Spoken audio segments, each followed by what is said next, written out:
శ్రీ గురుభ్యో నమ. అందరికీ నమస్కారం. నా పేరు ఎస్టిపి పద్మశ్రీ. ఈరోజు గురూజీ స్వామి మైత్రేయ గారు రచించినటువంటి ఆలోచనలు ఆరోగ్యం అనే పుస్తక రచనలోంచి మనం చదువుకుంటున్నాం. ముందుగా వారు ప్రార్థన రాశారు. సర్వేషాం స్వస్తిర్భవతు, సర్వేషాం శాంతిర్భవతు, సర్వేషాం పూర్ణం భవతు, సర్వేషాం మంగళం భవతు. ఓం సర్వే భవంతు సుఖినః, సర్వే సంతు నిరామయాః, సర్వే భద్రాణి పశ్యంతు, మా కశ్చిత్ దుఃఖ భవేత్. ఓం శాంతి శాంతి శాంతి.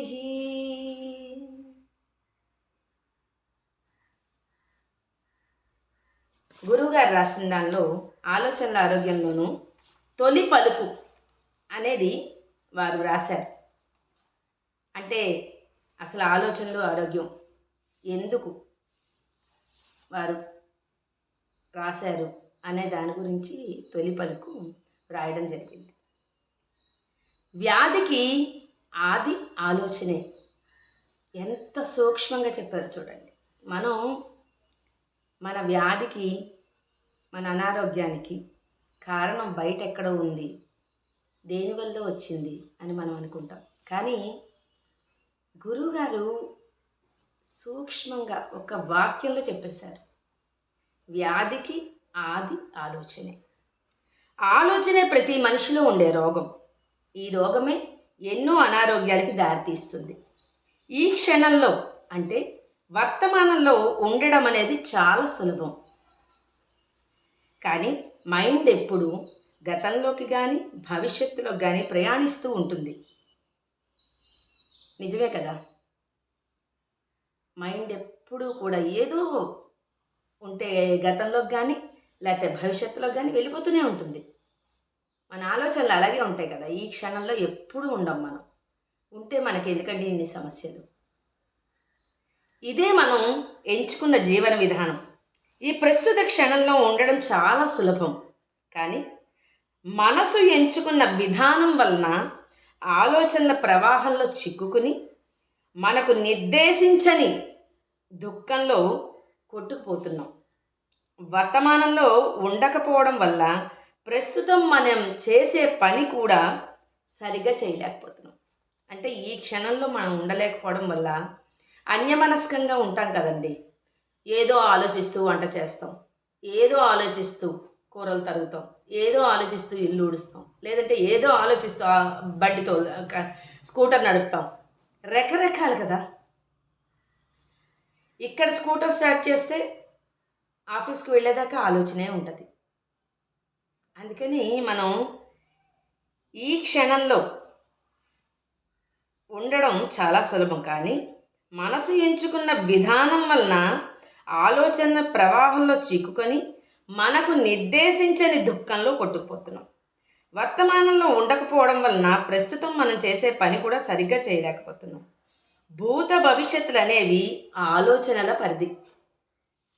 అంటే గతం, భవిష్యత్తు, భూత భవిష్యత్తు రెండు ఆలోచనల పరిధి. వర్తమానం అనేది ఆనంద పరిధి. అంటే ఈ క్షణం అనేది ఆనంద పరిధి. వర్తమానంలో ఉండడం వలన ఆనందమే కాక ఆరోగ్యం కూడా మనకి వరప్రసాదం అవుతుంది. ఈ క్షణంలో గనక మనం ఉండగలిస్తే ఆనందం, ఆరోగ్యం రెండూ కూడా మనకి వరప్రసాదం అవుతుంది. మనల్ని మనం ప్రేమించుకోలేకపోవడం వల్లనే కాక ఇతరులను ద్వేషించడం వలన కానీ, మనల్ని మనం ప్రేమించుకోలేకపోవడం వల్ల కానీ, ఇతరులను ద్వేషించడం వల్ల కానీ, పాత విషయాలను వదిలివేయలేకపోవడం వల్ల కానీ, కొత్తగా వచ్చే వాటిని స్వీకరించలేకపోవడం వల్ల కానీ మనలో జబ్బులు మానసిక స్థాయిలో అనగా సైకిక్ లెవెల్లో మొదలై మెల్లమెల్లగా శారీరక వ్యాధులుగా రూపుదాలుస్తాయి. ఆలోచనల ప్రభావం వల్ల వేదనలు పెరుగుతాయి. ఎంత చక్కగా 4 చెప్పారు చూడండి. ఒకటి, మనల్ని మనం ప్రేమించుకోలేకపోవడం వల్ల కానీ, ఇంకోళ్ళని ద్వేషించడం వల్ల కానీ, లేకపోతే మనం ఎప్పుడు పాత విషయాలు, ఎప్పుడో జరిగిపోయిన విషయాలు, అప్పుడు అలా జరిగింది, అప్పుడు అలా ఇలా జరిగింది అని మనం చెప్పుకుంటూ ఉంటాం కదా. మన మైండ్లో ఉన్నది అదేనండి, గతం భవిష్యత్ అవే, ఇంకేమీ లేదా. పాత మెమరీస్ని తవ్వుకుంటూ దానివల్ల కానీ, కొత్తగా వచ్చే వాటిని నాన్ యాక్సెప్టెన్స్ అంటే కొత్తగా వచ్చే వాటిని స్వీకరించలేకపోవడం వల్ల కానీ మన జబ్బులు మానసిక స్థాయికి వెళ్ళిపోతాయి. వెళ్ళిపోయి మెల్లమెల్లగా అవి ఆ మానసిక స్థాయికి చేరిపోయి అన్నది కూడా మనకు తెలియదు. మనకు అంత పెద్ద జబ్బులు వచ్చిందాక మనం లోపల ఎంతగా ఆ పాత గతంలో కూరుకుపోయి ఉన్నాం అన్నది కూడా మనకు అర్థం కాదండి. ఆలోచనల ప్రభావం వల్ల వేదనలు పెరుగుతాయి. అయితే శరీరం మనస్సు అనేవి 2 కాదు. మనం 2 వేరు అనుకుంటాం. ఇక్కడ గురుగారు ఏం చెప్తున్నారంటే శరీరం మనస్సు అనేవి 2 కావు. అవి ఒక యూనిట్ లాంటివి. సూక్ష్మంలో శరీరాన్ని మనసు అనవచ్చు, స్థూలంలో మనసును శరీరం అనవచ్చు. మనసులో జరిగే ఆలోచనల వల్ల శరీరంలో రకరకాల రసాయనిక మరియు విద్యుత్ మార్పులు జరుగుతాయి. అలాగే శరీరానికి మనం ఇచ్చే ఆహారాన్ని బట్టి మనలో వచ్చే భావాలు మారుతాయి. ఉదాహరణకు మనలో వచ్చే దెయ్యం అనే ఆలోచన శరీరంలో ప్రకంపనలను తీసుకువస్తుంది. అలాగే మద్యం సేవించడం వల్ల శరీరంలో వచ్చే మార్పుల వలన మనసులో వచ్చే ఆలోచనలు వింతగా ఉంటాయి. మనకి మన ఆహారం ఏది వీలైతే అది తినేస్తామండి. ఆ టైంకి తినేసి మన పొట్ట నిండితే చాలు అని అనుకుంటాం. కానీ దానివల్లే మన మనసు తయారవుతుంది అన్నది మనకు తెలియదు. అసలు ఆంగ్ల భాషలో డిసీజ్ అంటే ఈజ్ అంటే సుఖం, శాంతి. డిస్టర్బ్ అవ్వడమే. దీని అర్థం ఏంటంటే ఈజ్లో ఉంటే డిసీజ్ ఉండదు కదా. ధ్యాన యోగ సాధనల వల్ల సంపూర్ణమైన ఈజ్ వస్తుంది. ఈజ్ అంటే చెప్పారు కదా, సుఖం, శాంతి. సంపూర్ణమైన ధ్యాన సాధన వల్ల మనకి సుఖం, శాంతి లభిస్తాయి. అంటే ఈజ్ రావడం అంటే సుఖం, శాంతి లభిస్తాయి. ప్రతి జబ్బుకి 4 స్థాయిలు ఉంటాయి. అవి 1 psychic stage, 2 psychosomatic stage, 3 somatic stage, 4 organic stage. ప్రతి జబ్బుకి ఈ 4 స్టేజ్లు ఉంటాయి. కేవలం ఆలోచనల రూపంలో ఉన్న విషయాల వల్ల ఒక స్థాయిలో అవి ఆర్గానిక్ బాడీలో మార్పులు తీసుకువస్తాయి. ఆలోచనల రూపంలో ఉన్న విషయాల వల్ల ఒక స్థాయిలో అవి ఆర్గానిక్ బాడీలో మార్పులు తీసుకొస్తాయి. అందుకేనేమో ఎవరికైనా జబ్బు చేసినప్పుడు విశ్రాంతి తీసుకోవాల్సిందిగా డాక్టర్లు సలహా ఇస్తూ ఉంటారు. మనకు కూడా తెలుసు ప్రశాంతంగా ఉండాలని, విశ్రాంతిగా ఉండాలని. కానీ మనం దాన్ని ఇగ్నోర్ చేస్తాం, నిర్లక్ష్యం చేస్తాం. డాక్టర్లు ఏం సలహా ఇస్తారు? విశ్రాంతి తీసుకోవాల్సిందిగా సలహా ఇస్తారు. జబ్బు నయం అవడానికి మానసిక సంకల్పం కూడా కావాలంటుంటారు డాక్టర్లు. మానసిక పరంగా సలహాలు, సూచనలు ఇచ్చి జబ్బు నయం చేసే డాక్టర్లే సాధారణంగా తమ వృత్తిలో గుర్తింపు, విజయాన్ని సాధిస్తారు. అంటే మన మానసికంగా మార్పు కనుక జరిగింది అనుకోండి, నిజంగా శారీరకంగా కూడా తగ్గిపోతుంది జబ్బు మనకి. మానసికంగా పరంగా సలహాలు అందుకే వెళ్ళిన తర్వాత మీ ఫ్యామిలీ గురించి అడుగుతారు, పిల్లల గురించి అడుగుతారు, మీరు మీరు ఎందుకు బాధపడుతున్నాం అనేది తెలుసుకోవడం కోసం డాక్టర్లు ఇవన్నీ అడుగుతూనే ఉంటారు. మానసిక పరంగా సలహాలు, సూచనలు ఇచ్చి జబ్బు నయం చేసే డాక్టర్లు సాధారణంగా తమ వృత్తిలో గుర్తింపు, విజయాన్ని సాధిస్తారు. జబ్బు నయమవుతుంది, ఆందోళన పడాల్సిన అవసరం లేదు అని డాక్టర్లు రోగగ్రస్తులకి చెప్పే స్వాంతన వచనాలే వారు త్వరగా జబ్బు నుండి కోలుకోవడానికి బాగా దోహదపడతాయి. ఏ డాక్టర్ దగ్గరికి వెళ్ళినప్పుడు వాళ్ళు నిజంగా డాక్టర్లు దేవుళ్ళండి. వాళ్ళు ఏం చెప్తారు? తగ్గిపోతుంది, తగ్గిపోతుంది, వర్రీ అవ్వకండి, ఆ? ఆందోళన పడకండి. ఎందుకు? ఆ ఆందోళన వల్లే కదా ఆలోచనలు వస్తాయి. ఆలోచనల వల్ల మరింత ప్రాబ్లం ఫేస్ చేస్తాం. అందుకని వాళ్ళు ఫస్ట్ ఏం చెప్తారు? జబ్బు నయం అయిపోతుంది, ఆందోళన పడకండి, ప్రశాంతంగా ఉండండి, ప్రశాంతంగా ఉండండి అంటారు కదా. జబ్బు మొదలు కాకముందు బాహ్య శరీరంలో, అంతఃశరీరంలో ఎన్నో మార్పులు జరిగిపోతుంటాయి. మనం గతంలోకి, భవిష్యత్తులోకి వెళ్ళిపోయి ఆలోచనల పరంపరలో కూరుకుపోయి వెళ్ళిపోతూ ఉంటాం కదా. దానివల్ల మన లోపల చాలా మార్పులు జరుగుతుంటాయి, మానసికంగా, శారీరకంగా. ఇక్కడ ఏం చెప్తున్నారు? బాహ్య శరీరంలో కానీ, అంతఃశరీరంలో కానీ ఎన్నో మార్పులు జరుగుతుంటే మనకు అవి తెలియదు. అది ఆ జబ్బు బయటకు వస్తే కానీ మనం ఎంత డ్యామేజ్ అయిపోయాము అన్నది మనకు అర్థం కాదు. ఈర్ష్య, అసూయ, కోపం, ద్వేషం లాంటి భావోద్వేగాలు రాబోయే జబ్బులకు సూచనలు అని గురువుగారు తన అనుమానాన్ని వ్యక్తం చేస్తున్నారు. అంటే మన లోపల మనకు తెలియకుండానే చాలా ఎమోషన్స్ ఉంటాయండి. ఈర్ష్యపడతాము, అసూయ అనిపిస్తుంది, వాళ్ళే ఎందుకు ఇంత ఎదుగుతున్నారు, మనం ఎందుకు ఎదగట్లేదు, మన లైఫ్ ఎందుకు ఇలా ఉంది, నేనేం తప్పు చేశాను.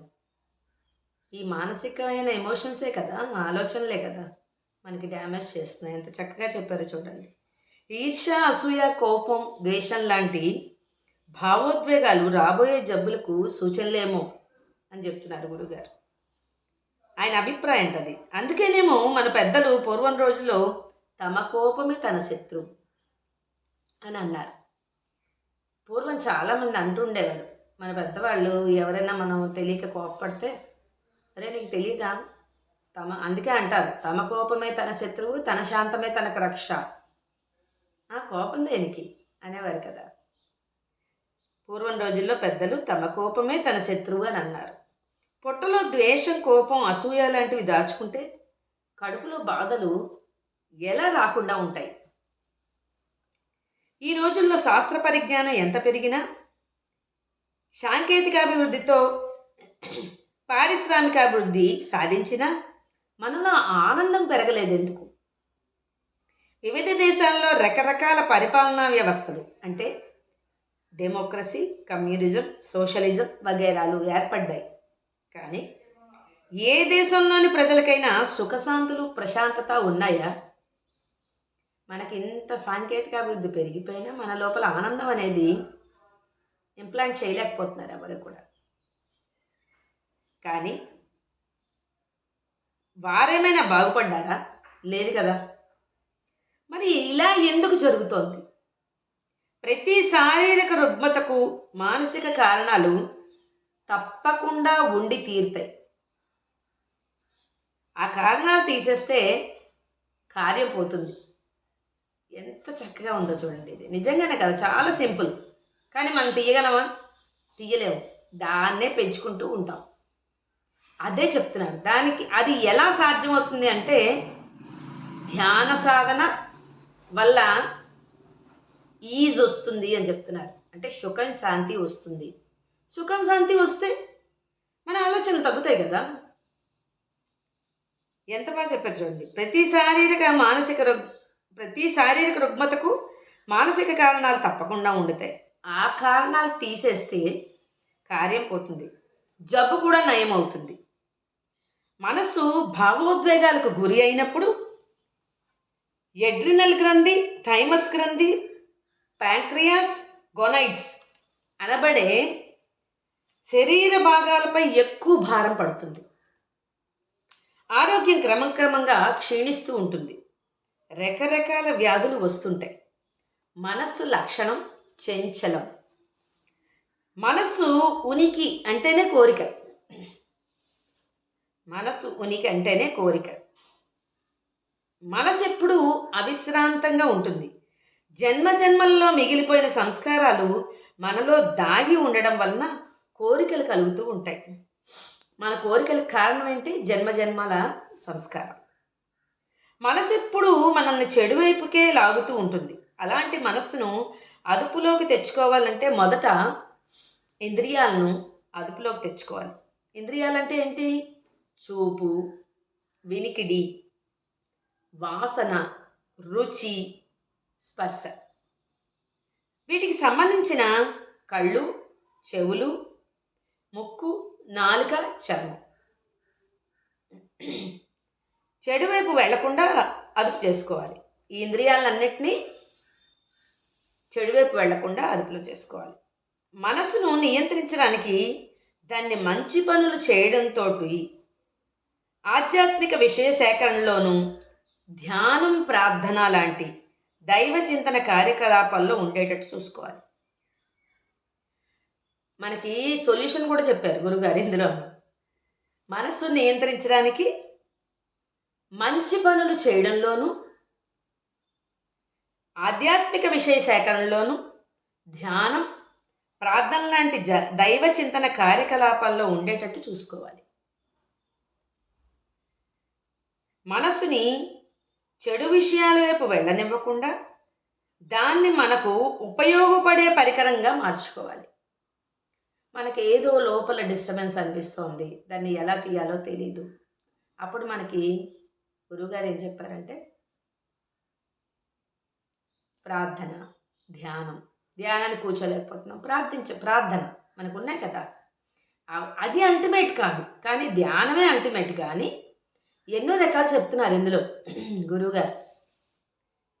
ఆధ్యాత్మిక విషయ సేకరణ, ధ్యానం, మంచి పనులు చేయడంలోనూ ప్రార్థన లాంటి దైవచింతన కార్యక్రమాల్లో ఉండేటట్టు చూసుకోవాలి.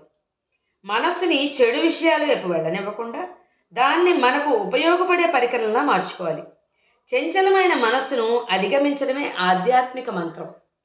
మనకు ఒక మంత్రం కూడా ఇచ్చారు గురూజీ.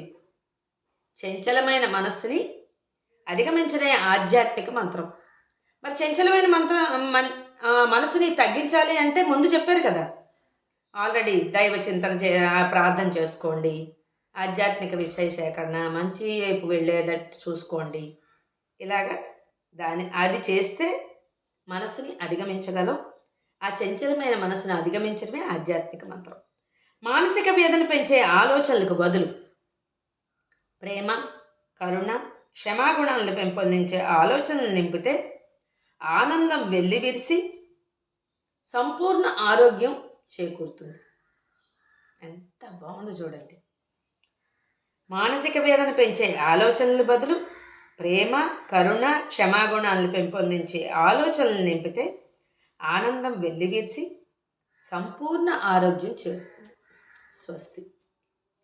ఇది గురువుగారు తొలి పలుకులో వారి అభిప్రాయాన్ని తెలియజేస్తూ రాశారు.